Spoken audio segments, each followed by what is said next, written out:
Good morning and welcome back. તો હું છું સચિન રાવલ અને આપણે ફરીથી મળી રહ્યા છે કોમ્પ્યુટરના લેક્ચરમાં. તો જેમ મેં કીધું હતું કે હમણાં આપણે એરેનો લેક્ચર જોયો અને જોડે જોડે હવે ફંક્શનનો લેક્ચર પણ આવી જશે, કેમ કે ઓલરેડી નાના નાના ચેપ્ટર હતા અને એક એક જ વસ્તુ લેવાની હતી એટલા માટે. ઓકે, તો આપણે સૌ આજે હવે ફરીથી ફંક્શનનો જે આપણું છેલ્લું ચેપ્ટર છે સી લેંગ્વેજનું અને આપણે 10મા ધોરણ 16 નંબરનું જે ચેપ્ટર છે એ આપણે સ્ટાર્ટ કરીશું અને જોઈશું કે ફંક્શનના અંદર આપણે શું શીખવાનું છે અને પછી એટ ધ એન્ડ આપણે આજે આપણો સિલેબસ કમ્પ્લીટ કરીશું. ઓકે, તો બધા પેજ નંબર 296 ઓપન કરી લેજો જ્યાં તમારું ફંક્શનનું ચેપ્ટર સ્ટાર્ટ થાય છે. બરાબર. હવે ફંક્શનનું ચેપ્ટર સ્ટાર્ટ કર્યા પહેલા કે ભાઈ હવે ફંક્શનનો મતલબ શું, જેમ આપણે બધી વસ્તુમાં જોઈશું કે પહેલાનો મતલબ શું છે, એનો યુઝ શું છે અને આપણે પછી એને પ્રોગ્રામમાં કઈ રીતે યુઝ કરીશું. તો એ વસ્તુ આપણે ફરીથી કે ફંક્શનનો યુઝ શું. હવે આપણે એક એવા સ્ટેજ પર છીએ જ્યાં તમે લોકો બધી વસ્તુ શીખી લીધી, જેને પ્રોપર જેમ કે પહેલા લેક્ચરથી અગર સ્ટાર્ટ કરીએ, 9મા લેક્ચરથી અગર કોઈએ સ્ટાર્ટ કર્યું હશે જોડે જોડે મારા, અને અત્યાર સુધી કમ્પ્લીટ પ્રેક્ટિકલ ટાઈમથી કરતું હોય અને દરેક વસ્તુ સમજતું હોય તો એને અત્યારે એવી સિચ્યુએશન પર હશે કે જેને બધી વસ્તુ આવડતી હશે. જ્યાં તમે આપણે સ્ટાર્ટિંગની વાત કરીએ તો આપણે જ્યારે કોઈ વસ્તુ નથી આવડતી, સી લેંગ્વેજ મતલબ કે આવી વસ્તુ આપણા માટે નવી હતી, આપણે કોઈ દિવસ યુઝ નથી કરી, આપણે કોઈ દિવસ જોઈ નથી. હવે એના અંદર આપણે પ્રોગ્રામ કરવાના થોડું ડિફિકલ્ટ લાગતું હતું. પછી આપણે જ્યારે ધીરે ધીરે ચેપ્ટર સ્ટાર્ટ કર્યા ત્યારે આપણે પહેલા મેસેજ પ્રિન્ટ કરતા શીખ્યા, ડેટા ટાઈપ લેતા શીખ્યા, અલગ અલગ ડેટા ટાઈપ છે, ઇન્ટીજર છે, નંબર છે, ફ્લોટ છે, ડબલ છે, અલગ અલગ ડેટા ટાઈપ લીધી. અલગ અલગ ડેટા ટાઈપમાં આપણે અલગ અલગ પછી વેરિયેબલ લીધા, વેરિયેબલના અંદર આપણે વેલ્યુ પ્રિન્ટ કરી અને વેલ્યુ પ્રિન્ટ કરીને આપણે એ પણ જોયું કે વેલ્યુ આવે છે કે નહીં. એના પછી આપણે ડેટા ટાઈપ અને વેરિયેબલ જોડે થોડા ઓકે થઈ ગયા. એના પછી આપણે થોડા ઓર આગળ વધ્યા જેના અંદર આપણે ઇફ કન્ડિશનનો પ્રોગ્રામ કર્યા, if condition, else if condition અને સ્વિચ કન્ડિશનનો પ્રોગ્રામ જોયા જેના અંદર આપણને કન્ડિશન આવડી ગઈ, આપણને આવડી ગઈ કે ભાઈ greater than less than symbol મૂકીને આપણે કન્ડિશનથી પ્રોગ્રામ કરી શકીએ છીએ. એના પછી આપણે થોડા ઓર આગળ વધ્યા જેના અંદર આપણને લૂપ શીખ્યા, જેમાં આપણે while લૂપ, ડુઅલ લૂપ અને ફોર લૂપ જોઈ, જેના અંદર આપણને while લૂપ, ડુઅલ લૂપ અને ફોર લૂપ બહુ સારી રીતે આવડી પણ ગઈ અને આપણે પ્રોગ્રામ પણ કર્યા. જેમાં સૌથી સારી લૂપ આપણને ફોર લૂપ ખબર પડી કે સૌથી નાની હોય છે. એના પછી આપણે હમણાં જે લેક્ચર જોયો છે એમાં તમે એરે જોયું, જેના અંદર આપણે વન ડાયમેન્શન એરેનો પ્રોગ્રામ કમ્પ્લીટ કર્યો. બરાબર. તો અત્યારે આપણે એ વિષય પર છે જ્યાં આપણને સી લેંગ્વેજમાં બહુ બધી વસ્તુ આવડે છે અને બહુ બધી વસ્તુથી આપણે અવેર છીએ. હવે આપણે છેલ્લું જે ચેપ્ટર છે ફંક્શનનું છે. હવે ફંક્શનનો મતલબ શું? હવે ફંક્શનનો મતલબ એવો કે જ્યારે તમને આટલી બધી વસ્તુ આવડે છે તો તમે પોતાનું ફંક્શન બનાવી શકો છો. બરાબર. સી ના અંદર તમે કંઈક એવું કરી શકો કે પોતાનું ફંક્શન બનાવો અને જ્યારે એની જરૂર પડે ત્યારે ફંક્શનને આપણે બોલાવીને કોલ કરી શકીએ. બરાબર. હવે પોતાનું ફંક્શન કઈ રીતે બનાવવું, એનો યુઝ શું થાય એ આપણે પહેલા સમજીએ. તો સૌથી પહેલા સી ના પ્રોગ્રામના અંદર મતલબ કે ટર્બો સી ના અંદર બે ટાઈપના ફંક્શન આવે. પહેલું ફંક્શન આવે જેને કહેવાય લાઇબ્રેરી ફંક્શન. બરાબર. અને બીજું ફંક્શન આવે જેને કહેવાય યુઝર ડિફાઇન્ડ ફંક્શન. હવે લાઇબ્રેરી ફંક્શન એટલે શું? જે આપણે અત્યાર સુધી લખતા આવીએ છીએ, તમે બધા પ્રોગ્રામમાં જો છો, હું int main લખતો જાઉં છું. int main લઈ લો, void main લઈ લો, તમે આપણે યુઝ કરીએ float main લઈ લો તમે. બરાબર. તો એ બધા જે ફંક્શન છે કે આ જે લાઇબ્રેરી ફંક્શન જે ઇનબિલ્ટ છે ટર્બોસીના સોફ્ટવેરના અંદર જે આપણે ઓલવેઝ યુઝ કરતા આવીએ છીએ એને કહેવાય library function. User defined function એટલે કેવું ફંક્શન? જે ફંક્શન હું જાતે બનાવીશ, પોતાના માટે બનાવીશ, પોતાનું નામ આપીને પણ હું એ ફંક્શનને બનાવી શકું. જરૂર નથી કે આપણે ફંક્શનનું નામ પ્રોગ્રામ કે એ રીતે બનાવો, આપણે પોતાનું નામ પણ આપી શકીએ. જેમ વેરિયેબલનું નામ તમે કંઈ પણ આપી શકો, એબીસીડી આપો છો, પોતાનું નામ આપો છો, સ્કૂલનું નામ આપો છો, એ રીતે. તો ફંક્શનમાં પણ તમને અહીંયા ફ્રી છે કે તમે કોઈ પણ નામ આપી શકો. આપણે એક જોડે બહુ બધા ફંક્શન બનાવી શકીએ, પણ એક ઇમ્પોર્ટન્ટ વસ્તુ એ છે કે દરેક ફંક્શનનો જે જવાબ હોય એ ક્યાં પ્રિન્ટ થાય? મેઇન ફંક્શનની અંદર પ્રિન્ટ થાય. ઓકે, થોડું કન્ફ્યુઝન લાગશે પણ જ્યારે પ્રોગ્રામ કરીશું ત્યારે એ વસ્તુ તમને વધારે ક્લિયર થશે. બરાબર. હવે એ જ આપણે ફરીથી પ્રોગ્રામ ઉપર જોઈએ. હવે એનો ફંક્શનનું મેઇન તો શું છે કે ભાઈ એડવાન્ટેજ શું છે, મતલબ કે એના ફાયદા આપણને શું છે? તો સૌથી પહેલા ફાયદો એ છે કે પ્રોગ્રામનું આપણને જે વસ્તુ જોઈએ, જેમ કે મને સરવાળાનો પ્રોગ્રામ કરવો છે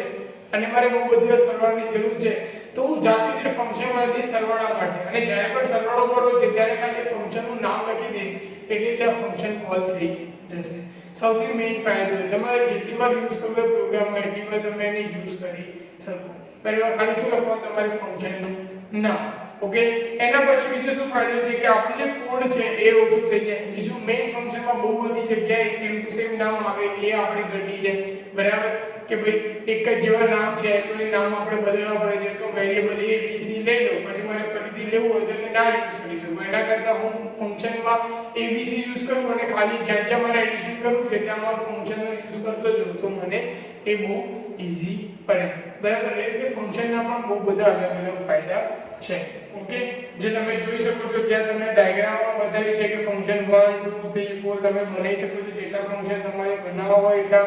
એક સિમ્પલ એક્ઝામ્પલ આપેલું છે પેજ નંબર 299 પર જે આપણે નહીં કરીએ આપણે થોડું એડવાન્સ મતલબ કે જેવું એરેમાં કરીએ એવું થોડો સારો એવો પ્રોગ્રામ કરીશું જેનાથી તમને ફંક્શનનો મતલબ ખબર પડી જાય બરાબર તો એક સાદો પ્રોગ્રામ કરીએ જેના અંદર પ્રિન્ટ લાઈન કરી છે લાઈનને શું કરી પ્રિન્ટ કરી જો તમે પ્રોગ્રામ ધ્યાન દીધું એમાં શું કર્યું છે નીચે તમે છેલ્લે જુઓ તો void print _line કરીને એક ફંક્શન બનાવ્યું છે જેના અંદર પ્રિન્ટ કરી છે લાઈન ડેશ ડેશ ડેશ મતલબ કે બરાબર ની સાઈન કરીને એક લાઈન પ્રિન્ટ કરી છે પછી એનો કોઈ ઉપર જુઓ તમે ત્યાં void main ના અંદર ત્યાં print line પછી એક મેસેજ લખ્યો છે welcome to the world of C function ફરીથી print line હવે જ્યાં એને પ્રિન્ટ ની લાઈન લખી છે પ્રિન્ટ લાઈન લખ્યું છે ત્યાં જુઓ આઉટપુટમાં બે વાર એ જે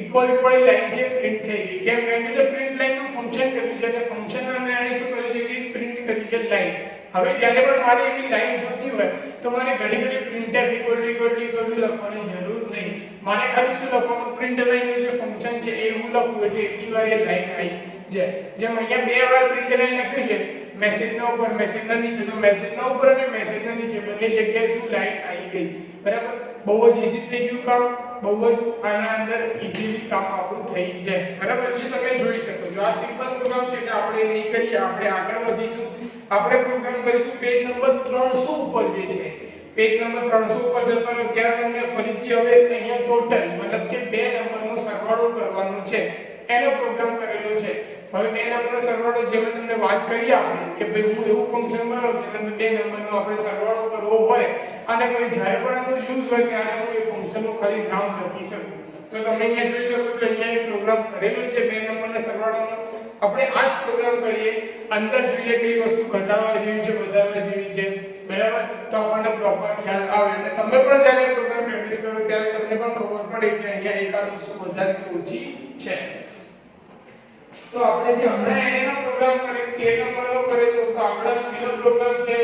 જેનું આપણે 14 નંબરનું આપીશું નામ પહેલા આપણે જે સેવ કરીએ તેના ELIB ના અંદર હવે અહીંયા હું નામ આપી દઈશ એનું 14.c મતલબ કે 14.c હવે અહીંયા આપણે પ્રોગ્રામ સ્ટાર્ટ કરીશું જેવું પહેલા આપણે લખીએ છીએ પહેલા બધી વસ્તુ લખી દઈએ hash include stdio.h hash include on.h પછી આપણે આપીશું અહીંયા integer add હવે કેમ લખ્યું તમને કહું ઓકે આગળ પછી લખ્યું void main ચલો આજે void main નો યુઝ કરે છે અહીંયા બરાબર પછી આપણે clr જે બેસિક છે લખી દેવાનું નેકેડ ch ઓકે પછી clr ના ઉપર પહેલા મેથડ ને ડિક્લેર કરી દઈએ integer total પછી clr પછી લખું total going to add bracket start close એના પછી printf અને મેસેજ માં શું લખી છે કે the addition of two number is percentage d નવી ઇન્ટીજર છે એટલા માટે પછી લખ્યું છે ટોટલ બરાબર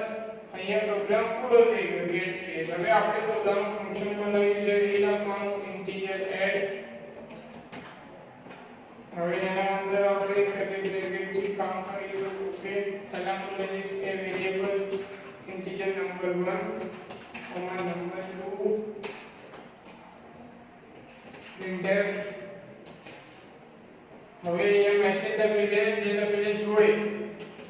નંબરને પ્રિન્ટ કરાવે છે મેસેજ લખી દીધું છે જોડે ઓકે હવે આપણે પ્રોગ્રામ કેટલા બધા કરીએ છીએ એટલે આપણને આઈડિયા હોવો જોઈએ કે આપણે જોડે પણ નંબર લખાઈ શકીએ બરાબર તમારે અગર એક એક કરીને લખવું હોય તો તમે લખાઈ શકો કે enter first value %d number 1 enter second value %d number 2 અહીંયા જોડે કરી દીધું છે એટલે %d બે વાર પહેલી વાર નંબર 1 માટે પછી કોમા કરી નંબર 2 ઓકે હવે આપણે બહુ બધા પ્રોગ્રામ કરે છે એટલે આ વસ્તુ તમને ખ્યાલ હોવી જોઈએ અને તમને આવડવી પણ જોઈએ ભલે નવી છે પણ આ વસ્તુ તમને આવડવી જોઈએ નંબર 2 આ પ્રોગ્રામ થઈ ગયો હવે આને પહેલા હું સેવ કરી દઉં એકવાર ઓકે પછી કે વસ્તુ બદલવા જેવી હોય તો આપણે બદલી દઈશું અને નંબર એન્ટર પૂરો કરો એટલે અહીંયા 66 અને 55 ચાલો 121 મતલબ કે સરવાળો થઈ ગયો ઓકે હવે આપણે આ પ્રોગ્રામને સમજીએ કે આ પ્રોગ્રામ આપણને શું કરવા માંગે છે બરાબર અને ફંક્શન કઈ રીતે કોલ થઈ તો સૌથી પહેલા અહીંયા શું કરેલું છે ઇન્ટીજર એડ હવે ફંક્શનનો સૌથી પહેલો રૂલ શું છે કે તમે જ્યારે પણ ફંક્શનનું કામ કરો ત્યારે તમારે જે તમે ફંક્શન બનાવવાના છો બરાબર હું મારા પ્રોગ્રામમાં કહું છું ફંક્શનનો પ્રોગ્રામ કરીશ તો ફંક્શન હું બનાવીશ તો જે પણ કોઈ ફંક્શન બનાવશો એ તમારે પહેલી લાઈનમાં ડિક્લેર કરી દેવાનું હેડરના પછી તરત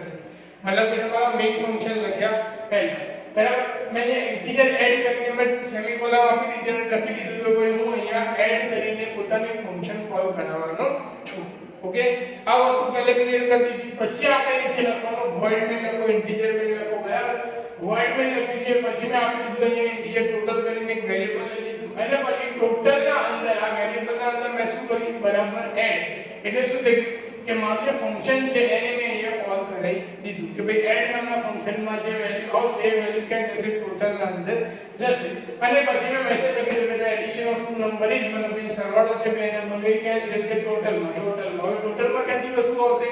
જે એડમાં આવશે એ એડમાંથી સીધી ક્યાં જશે હવે નીચે ઓકે હવે એડ નામનું મેં ફંક્શન બનાવી પ્રોગ્રામ કરી ગયા પછી અહીંયા મેં લખ્યું ઇન્ટીજર નંબર 1 નંબર 2 બે વેરીએબલ લીધા બંને વેરીએબલને જે મેં તમને કીધું પ્રોગ્રામ લખતા ટાઈમ જ કે પહેલા આપણે એવું કરતા કે એન્ટર ધ નંબર 1 પછી %d સ્કેન નંબર 1 पे एंटर द सेकंड नंबर પછી %d पे નંબર 2 બરાબર ચાર લાઈન લખતા આપણે શોર્ટ કરી દીધું કે ભાઈ બંને નંબર જોડે લખી શકો સ્પેસ આપીને લખી દેવાના %d આપી દીધા બે નંબર છે એટલે and comma and number 1 comma and number 2 मतलब જે પહેલા લખી છે નંબર 1 માં સેવ થશે બીજે લખી છે નંબર 2 માં સેવ થશે બરાબર આ વસ્તુ થઈ ગઈ પછી મેં કર્યું રિટર્ન એટલે કે પાછું જશે નંબર 1 પ્લસ નંબર 2 मतलब કે બંનેનો સરવાળો રિટર્ન જશે એટલે પાછું એડમાં જશે કે ટોટલમાં જશે અને પ્રિન્ટ થઈ જશે एक्चुअली प्रोग्राम कई रन થશે પહેલા જશે એડ કરીને છે યુઝર ડિફાઇન ફંક્શન જે સ્ટોર કરી લેશે નીચે જશે હવે અહીંયા જશે ટોટલ ઇક્વલ ટુ એડ જો એડ આવશે એટલે અહીંયા જે ફંક્શન એડ છે એમાં જશે એડ કરીને એડમાં જશે સીધું એડમાં જશે એડમાં શું કર્યું છે કે બે નંબર પ્રિન્ટ કરાયા બે નંબરનો સરવાળો કરાયો ફરીથી અહીંયા જશે એડમાં જે સરવાળો છે ટોટલ જે જવાબ આવે ટોટલમાં જશે અને પછી મેસેજ પ્રિન્ટ થશે હવે અહીંયા જરૂર નથી તમે એડ આપો અહીંયા સપોઝ તમે એડ ની જગ્યાએ પોતાનું નામ લખો કે વેદાંત લખો કોઈ બી નામ લખો તમે તો ચાલ ખાલી કન્ડિશન શું કે જે પણ નામ લખો બધી જગ્યાએ તમારે સેમ નામ રાખવાનું જો વેરીએબલમાં કન્ડિશન છે તે રીતે બરાબર જો હવે આપણે લર્ન કરો હું કરું 50 સ્પેસ 50 100 નંબર આવી ગયો 100 100 ઓકે બરાબર હવે આના નીચે સપોઝ મારે બીજું ફંક્શન લખવું છે તો હું આના નીચે બીજું ફંક્શન લખી શકું સપોઝ મારે આના પછી બીજું સપોઝ અહીંયા લખવું છે ફંક્શન ઇન્ટીજર તરીકે સબટ્રેક્શન માટેનું તો હું લખી શકું અહીંયા ફંક્શન મારે ઉપર એડ કરી દેવાનું અને પછી સબટ્રેક્શન માટે ફરીથી વેરીએબલ લઈને સબટ્રેક્શનની જે વેલ્યુ આવે એ અહીંયા સેવ કરી દેવાની मतलब હું એક જોડે બહુ બધા ફંક્શન લખી શકું હવે મારે જ્યારે પણ એડિશનની જરૂર છે આ પ્રોગ્રામ મોટો કરું તો જ્યારે પણ એડિશન જરૂર છે તો મારે ખાલી શું કરવું પડે એડિશન જે વેરીએબલ લીધું બરાબર વેદાંત બરાબર કે વેદાંત આપી દો તો વેદાંતની અંદર મેં શું કર્યું છે કે ભાઈ એડિશન કરેલું છે ઓકે ક્લિયર તો આ કેટલું ફંક્શનનું કામ બહુ ઈઝી છે આમ જોવા જઈએ તો થોડું અલગ છે તમારા માટે ઓકે તો આ ફંક્શનનો પ્રોગ્રામ તમારે મેઇન જોઈ લેવાનું બરાબર હવે સેમ ટુ સેમ નામનું ફંક્શન તમે બનાવી શકો સપોઝ તમારે વેદાંત નામનું બીજું ફંક્શન બનાવવું છે નીચે સપોઝ તમારે એવું કરવું છે કે ઇન્ટીજર વેદાંત તો તમે કરી શકો ખાલી તમને આર્ગ્યુમેન્ટ આપવું પડે આર્ગ્યુમેન્ટ મતલબ શું કે તમારે અહીંયા ઇન્ટિજર a ઇન્ટિજર b આવી તો તમારે કરવું પડે જેમાં તમે બે વેરિયેબલ લેવાના હોય તો 3 લેવાના તો પછી અહીંયા ઇન્ટિજર c આવી તમારે આર્ગ્યુમેન્ટ આપવી પડે સેમ નામનો લખો ત્યારે અલગ અલગ નામ આપો તો કોઈ વાંધો નથી બરાબર સેમ નામનું પણ તમે ફંક્શન બનાવી શકો ક્લિયર આટલી વસ્તુ હું 1 મિનિટ માટે ઉપર જઉં છું તમે લોકો પ્રોગ્રામ લખી દો બરાબર પછી આપણે આગળ ડિસ્કસ કરીએ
ઓકે તો આ તમે લોકોએ આ પ્રોગ્રામ લખી દીધો હશે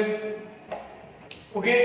તો હવે આપણે આગળ વધીએ થોડું કે આ ફંક્શનને આપણે કઈ રીતે અલગ અલગ બતાવ્યું છે બરાબર હવે એના પછી તમને એક્ઝામ્પલ મતલબ કે તમારે જે હોમવર્ક કહું તો પણ ચાલશે અને સપોઝ તમારે પ્રેક્ટિસ કરવી હોય તો તમે કરી શકો પેજ નંબર 304 અને 305 માં બે પ્રોગ્રામ આપ્યા છે એકમાં આપે છે ક્યુબ શોધવાનું અને એકની અંદર આપે છે સ્ક્વેર રૂટ શોધવાનું ક્યુબ નું ફંક્શન બનાવ્યું છે અને સ્ક્વેર રૂટ નું ફંક્શન બનાવ્યું છે જેના અંદર એનું કામ કરે છે ઓકે ક્યુબ પણ તમે કરી શકો અને સ્ક્વેર રૂટ પણ શોધી શકો તો તમને પ્રેક્ટિસ કરી તમે આ પ્રોગ્રામ કરી શકો છો ઓકે અને સપોઝ તમને આ પ્રોગ્રામથી ખબર પડી જાય તો કઈ વાંધો નથી ફંક્શનનો મેઈન છે એ તમારે એમસીક્યુઝ વાંચવાના છે બરાબર ઓકે તો આના જોડે આપણી આ બુક मतलब कि જે 16 ચેપ્ટર છે એ પૂરા થઈ ગયા 10મું ધોરણનું કોમ્પ્યુટર તમારું ફાઇનલી પૂરું થઈ ગયું ઓકે હવે છેલ્લે એક્ઝામ જે હમણાં આવશે બોર્ડની એક્ઝામ આવશે બધામાં શું આવશે તમારે એમસીક્યુઝ બરાબર બાકી બીજું કંઈ આવશે નહીં ખાલી ને ખાલી એમસીક્યુઝ આવશે ટેક્સ્ટ બુક ના જ એમસીક્યુઝ આવશે એટલે તમારે ટેક્સ્ટ બુકના એમસીક્યુ વાંચી લેવાના આમ તો હોય કે દર્પણની બુક છે 10મા ધોરણમાં તમને ખબર હશે 12મા ધોરણમાં જે રિફર કરે છે એ રીતે કે 10મા ધોરણમાં કોમ્પ્યુટરની જે બુક હોય દર્પણની એમાંથી બહુ બધા એમસીક્યુમાંથી એમસીક્યુઝ આવે, પણ આ ટાઈમ પર કોવિડના કારણે ના આપણે વધારે મળી શકીએ છીએ, બરાબર, ના આપણે જોડે પ્રેક્ટિકલ કરી શકીએ છીએ, તો જે પણ એમસીક્યુઝ છે તમારા બુકમાંથી જ આવશે, ટેક્સ્ટ બુકના અંદરથી, એટલે ટેક્સ્ટ બુકના અંદરથી એમસીક્યુઝ વાંચી લેવાના એક્સરસાઇઝ વાળા બધા, અને એને તમારે પ્રેક્ટિસ કરી લેવાની, બરાબર. ઓકે, હવે આજના જે લેક્ચર છે એરે વાળો અને ફંક્શન વાળો એ કરતો, હવે કોઈ પ્રેક્ટિસ કરતું હોય અને સપોઝ એને કોઈ પ્રોબ્લેમ આવે તો જેમ હું હંમેશા કહું છું એ હમણાં પણ કહીશ કે તમે મને પૂછી શકો છો, બરાબર. ઓકે, અને લાસ્ટમાં હું તમને કહીશ કે જેને સ્ટાર્ટિંગ થી લેક્ચર કર્યા, જેને HTML પણ શીખ્યું, એક્સેલ પણ જોઈને, સી લેંગ્વેજ પણ જોઈ, બરાબર, અને પ્રોપર ધ્યાનથી આપણે જોયું છે, તો એના માટે બહુ બેનિફિટ છે, બરાબર. અને સપોઝ કોઈ છેલ્લે જોઈન છે તો આ બધા વિડિયો જોઈને તમે સી લેંગ્વેજ શીખી લેજો. એનું કારણ એ છે કે તમે આ વસ્તુ શીખશો તો તમને આ વસ્તુ આગળ બહુ જ કામમાં આવશે. ઓકે, બહુ બધા સ્ટુડન્ટ સિરિયસલી નથી લેતા. શું થાય કે તમે આ વસ્તુ સી લેંગ્વેજ આવડતી હશે, તમે જે 11 અને 12માં જશો તો 12મા ધોરણમાં જાવા લેંગ્વેજ આવે છે, અને જાવા લેંગ્વેજ બધી સી લેંગ્વેજના ઉપરથી છે, તો તમને આ આવડતું હશે તો તમને ત્યાં જાવામાં બેનિફિટ થશે અને તમને ત્યાં શીખવામાં બહુ ઈઝી પડશે. તમે હમણાં બીજા સબ્જેક્ટની તૈયારી કરો કોઈ વાંધો નહીં, પણ જ્યારે 10મું પતી જાય તમે ફ્રી હો ત્યારે પણ તમે સી ની પ્રેક્ટિસ ચાલુ રાખજો. હા, બધી વસ્તુ યાદ ના જ રહે, 2 વર્ષ પછી સમજી શકીએ, પણ તમને 60-70% પણ વસ્તુ આવડતી હશે હમણાં વાળી, તો તમને આગળ જઈને પ્રોબ્લેમ થાય નહીં, બરાબર. જે તમને બેનિફિટ થવાનું છે, તો વેકેશનમાં પણ તમે આની પ્રેક્ટિસ કરી શકો જ્યારે તમે ફ્રી હો ત્યારે, બરાબર. અને હમણાંની પણ પછી પણ તમે જ્યારે પ્રેક્ટિસ કરતા હો અને તમે ક્યાંય પણ અટકાવ તો તમે મને બિંદાસ પૂછી શકો છો, મતલબ કે 10મા પછી પણ તમે મને કંઈ પણ પ્રોબ્લેમ હોય તો પૂછી શકો છો. એક્ઝામ પછી પણ તમે આ એક્ઝામ વધી જાય કોઈ તમે પ્રેક્ટિસ કરવા બેઠા છો, વાંચવા બેઠા છો, કોઈ વસ્તુ નથી સમજમાં આવી તો તમે મને પૂછી શકો છો. ઓકે, છેલ્લે એટલું જ કહીશ કે તમે સારી રીતે આ કોમ્પ્યુટરનું જે છે એક્ઝામ આપજો. ઓકે, અને કોમ્પ્યુટરની એક્ઝામ માટે બધાને best of luck. Good bye.